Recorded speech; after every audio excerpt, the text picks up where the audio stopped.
ridiculous. Andrew caused outrage as blaming former nanny for naming him baby Grumpling. Prince Andrew threw numerous temper tantrums growing up as a former nanny branded him baby Grumpling, according to royal author Nigel Cawthorne. Prince Andrew's start to 2022 went from bad to worse in the past week. The Duke of York has relinquished his honorary membership at the prestigious Royal and Ancient Golf Club of St Andrews, ending a 30-year association with one of the world's most famous golf courses. The decision comes after he was stripped of his military titles and royal patronages amid a civil sexual assault case in the US. His lawyers last week demanded a jury trial over allegations brought by Virginia Roberts Giuffre.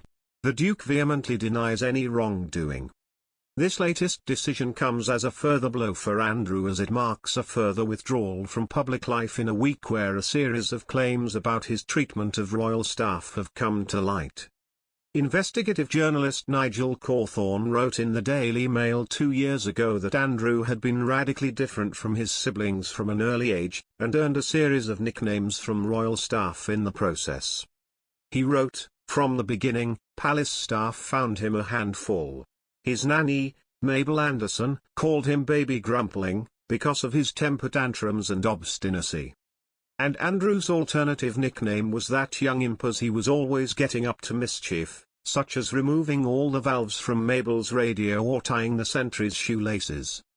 Andrew and younger brother Prince Edward enjoyed a very different relationship with their mother to older siblings Prince Charles and Princess Anne. Penny Junor, a royal author who has written a number of biographies, told the Daily Beast last year, when the Queen had her first 2 children she had a very fierce nanny called Helen Lightbody, who terrified the Queen. She was unbelievably busy, but also quite a nervous new mum, so she let the nanny deal with the children. But when the second batch of children, Andrew and Edward, were born, she was relaxed and in her stride professionally and much more confident as a mother. Andrew is widely believed to be Her Majesty's favourite child, and Mr. Cawthorne claimed Prince Philip also delighted in his boisterous young son. Mr. Cawthorne wrote Andrew would regularly get up to mischief, but rarely faced the consequences. He wrote, "Somehow, Andrew was always forgiven, even when he sprinkled itching powder in his mother's bed or climbed onto the roof of Buckingham Palace to turn the TV aerial so that the Queen wouldn't be able to watch the racing at Sandown Park." After that last prank, however, even his fond mother had to admit, he is not always a little ray of sunshine about the home. Andrew's manners have frequently been called into question. Former Royal Protection Officer Ken Wharf told Mr. Cawthorne at the time, "His manners are just awful." Mr. Wharf had reportedly been moved from his window seat on a plane from Balmoral because he was obstructing Andrew's view. Meanwhile, fellow former Protection Officer Paul Page told The Sun last week that Andrew had allegedly told him to F off after the Duke sparked a security scare outside his mother's bedroom.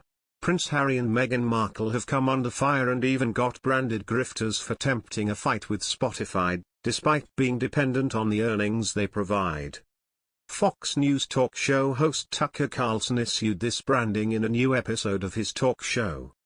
He started it off by calling into question the couple's move as a whole and claimed that annoying fake Duchess from LA and her brain-dead husband threatened to walk unless Spotify muzzled Joe Rogan.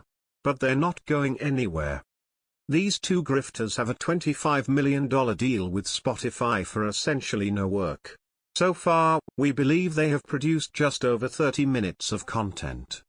That means these 2 have been paid about $1 million for each minute of talking they've done. That's a good gig. It's too good to leave. That's